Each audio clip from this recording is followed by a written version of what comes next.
আমাদের ভিতর কয়েকটি গুণ প্রয়োজন আছে। نحمده ونصلي على رسوله الكريم أما بعد فأعوذ بالله من الشيطان الرجيم بسم الله الرحمن الرحيم وعلم آدم الأسماء كلها الآخر وقال النبي صلى الله عليه وسلم لا يرحم الله من لا يرحم الناس। প্রশংসা সর্বপ্রথম রবের প্রতি জানাই, সকলে বলি আলহামদুলিল্লাহ। নবীর প্রতি দরুদ, সকলে বলি সাল্লাল্লাহু আলাইহি ওয়াসাল্লাম।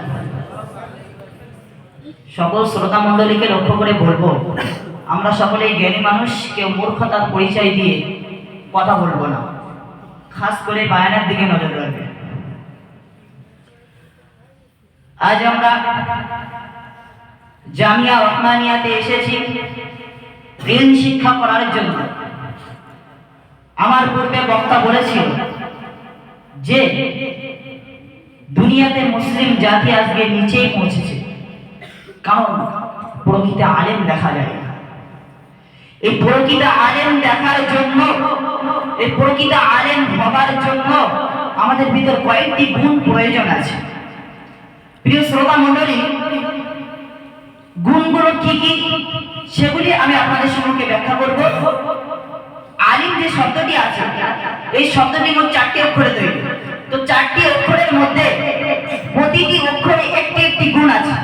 যে গুণগুলি আমরা যদি জানতে পারি, তাহলে প্রকৃত আলেম কে হবে, প্রকৃত আলেম কে হবে, তাকে সমাজে কোথায় বসানোর দরকার, সেগুলি আমরা অবশ্যই জানতে পারব।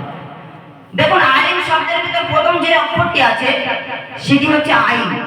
সকলেই জানি এই আইন শব্দ দিয়ে প্রথমে আমাদের যে ব্যাখ্যাটি আসে সেটি হচ্ছে ইলম, অর্থাৎ প্রকৃত আলিম যে হবে তার ভিতরে ইলম থাকা অপরিহার্য। কেননা আজকে যদি আমি আলিম বলে দাবি করি, আজকে যদি আমার কাছে জ্ঞান আছে বলে দাবি করি, আজকে যদি আমি মঞ্চের কোনো স্থানে বসার জায়গা নেই, তাহলে আমার ভিতরে জ্ঞান থাকা অপরিহার্য। কেননা আল্লাহ তাআলা সর্বপ্রথম যখন আদম আলাইহিস সালামকে সৃষ্টি করেছিল, করার পরে আল্লাহ তাআলা আদম আলাইহিস সালামকে শিখিয়েছিল ওয়া আল্লামা আদামাল আসমাআ কুল্লাহা, সমস্ত জিনিসের নাম শিখিয়েছে। অতঃপর আল্লাহ তাআলা ফেরেশতাদের লক্ষ্য করে বলেছে উসজুদ লি আদম, তোমরা আদমকে সিজদা করো। তাহলে এই ব্যাখ্যা থেকে আমাদের এই জ্ঞানটা আসে যে আল্লাহ তাআলা আদমকে সৃষ্টি করার পরে ফেরেশতাদেরকে সিজদা করতে বলেনি, আল্লাহ তাআলা আদমকে সৃষ্টি করার পরে সমস্ত জিনিসের জ্ঞান দেওয়ার পরে সিজদা করতে বলেছে। তাই প্রকৃত আলেম হবার জন্য তার ভিতরে জ্ঞান থাকা অপরিহার্য। 2 নম্বরে আসে এই আইন থেকে আরেকটি কাজ আসে, সেটি হচ্ছে আমাল। অর্থাৎ যে প্রকৃত আলেম হবে শুধু জ্ঞান অর্জন করলে হবে না, জ্ঞানকে আমাদের ভিতরে পুষলে হবে না, জ্ঞানের ভাষা আমাদের ভিতরে বদলে হবে না, জ্ঞানের সাথে সাথে আমল করতে হবে। আমলবিহীন জ্ঞান তো শুকনো কাঠ। যদি আমরা জ্ঞান অর্জন করি আর সেই অনুযায়ী যদি আমল না করি, সেই অনুযায়ী যদি আমরা পথে না চলি, তাহলে আমাদের জ্ঞানের কোনো দাম নাই। আল্লাহ তাআলা বলে ইয়া আইয়ুহাল্লাযীনা আমানু লিমা তাকুলুনা মা লা তাফআলুন, হে ঈমানদার সম্প্রদায়, তোমরা এমন কথা বলো না যা তোমরা করো না। আজকে আমি জ্ঞান অর্জন করেছি, জ্ঞানের প্রতি আমল নেই, জ্ঞানের প্রতি আমাদের কোনো আমল নেই, জ্ঞানের প্রতি আমাদের কোনো কাজ নাই, কিন্তু লোকেদের ডেকে ডেকে বলছি তোমরা নামাজ আদায় করো, তোমরা সাদকা দাও, তোমরা ইসলামের পথে ঢোকো। কোনোদিন কি সে বায়ান তাদের মাথায় আসবে? প্রিয় শ্রোতা মণ্ডলী, আলিম শব্দের দ্বিতীয় অক্ষর আসে, সেটি হচ্ছে আলিফ। আলিফ থেকে যে ব্যাখ্যাটি আমি বার করেছি, আলিফ থেকে আসে ইত্তিবা, অর্থাৎ কোন প্রকৃত আলেম হওয়ার জন্য তার ভিতরে এই গুণটা থাকা অপরিহার্য যে অনুসরণ করবে। ইত্তিবা শব্দের অর্থ হচ্ছে অনুসরণ করা। আল্লাহ তাআলা বলেন মাইয়াতিবিল্লাহ ওয়া রাসূল, যে ব্যক্তি আমার রাসূলকে অনুসরণ করেছে তারাই তো দুনিয়ায় সফলকামী। আল্লাহ তাআলার কথা অনুযায়ী তুমি যদি বা রাসূলকে অনুসরণ করো, যদি তুমি রাসূলকে অনুসরণ করো, তবেই তুমি দুনিয়ায় সফলকামী হবে। আবার আলিফ থেকে আসে ইত্তাকুল্লাহ, আল্লাহকে ভয় করা। তুমি আলেম হবে, তোমার ভিতরে জ্ঞান থাকবে, কিন্তু তোমার ভিতরে রবের ভয় থাকবে না, তোমার ভিতরে রবের ভয় থাকবে না, তুমি তো পথভ্রষ্ট হবেই হবে। আল্লাহ তাআলাকে ভয় করা থেকে উদ্দেশ্য কি আসে? আল্লাহ তাআলা থেকে ভয় করার উদ্দেশ্য, আমরা যেমন ওস্তাদকে ভয় করি, ওস্তাদকে ভয় করার পরে ওস্তাদের কথা অনুযায়ী আমরা কাজ করি, ওস্তাদের কথা অনুযায়ী আমরা চলতে থাকি, তেমনি ভাবে আল্লাহকে ভয় করে আল্লাহ যেটাকে হুকুম দিয়েছে সেটাকে মান্য দিতে হবে, সেটাকে পালন করতে হবে, সেই জ্ঞানকে অর্জন করতে হবে। দুনিয়ার বুকে আদম সন্তানদের মুখে মুখে সেই জিনিসটাকে পৌঁছে দিতে হবে, তবেই তো তুমি প্রকৃত আলেম বলে গণ্য হবে। প্রিয় শ্রোতা মণ্ডলী, এই আলেম শব্দের ভিতরে যে তৃতীয় নম্বর অক্ষরটি আসে সেটি হচ্ছে লাম। আর লাম থেকে আসে লতিফ, অর্থাৎ দয়াবান হওয়া, সহৃদয়বান হওয়া।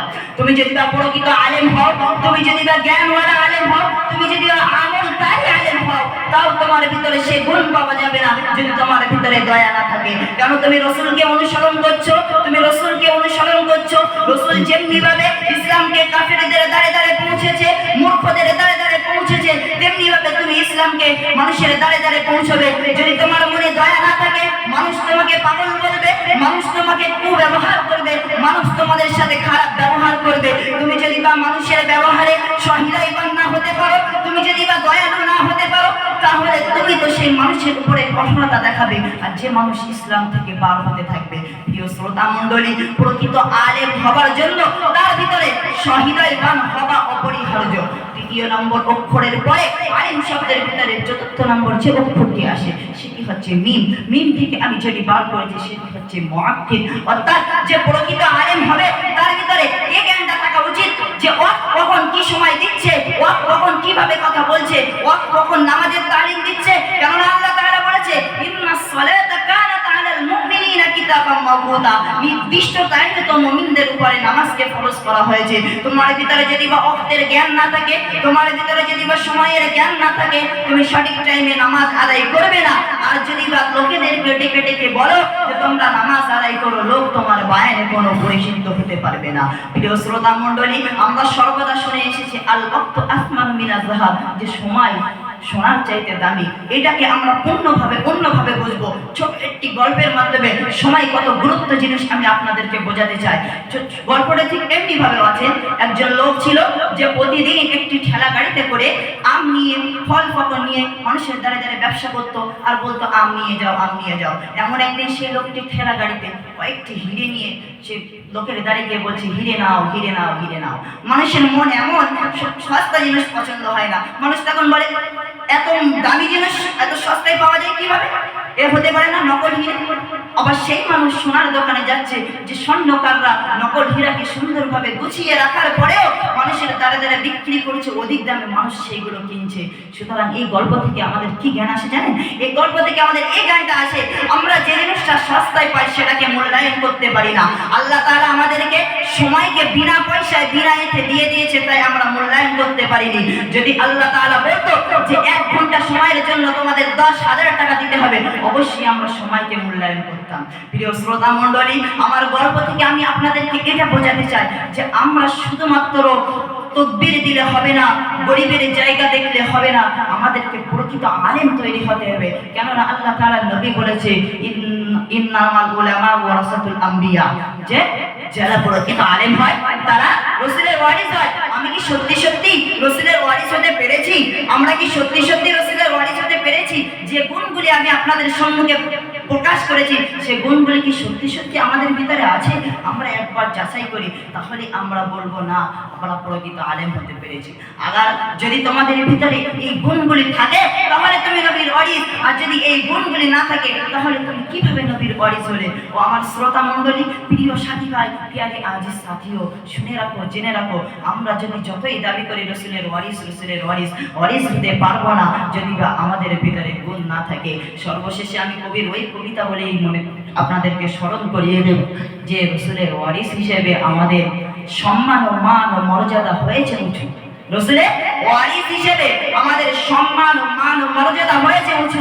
ভেবো না বন্ধু তোমার দায়িত্বর যে খুবই নিচু, এমন ভেবো না। প্রিয় শ্রোতা মণ্ডলী, আমাদের ভিতরে গুণগুলি প্রকাশ করব, আমরা রাসূলের ওয়ারিস হব, তারপরে দুনিয়া থেকে যাওয়ার তৌফিক দান করুক। সকলে বলে আমিন। ওয়া আখিরু দাওয়ানা আনিল হামদুলিল্লাহি রাব্বিল আলামিন। ভাষাবাদী করতে মার্জনীয় চোখে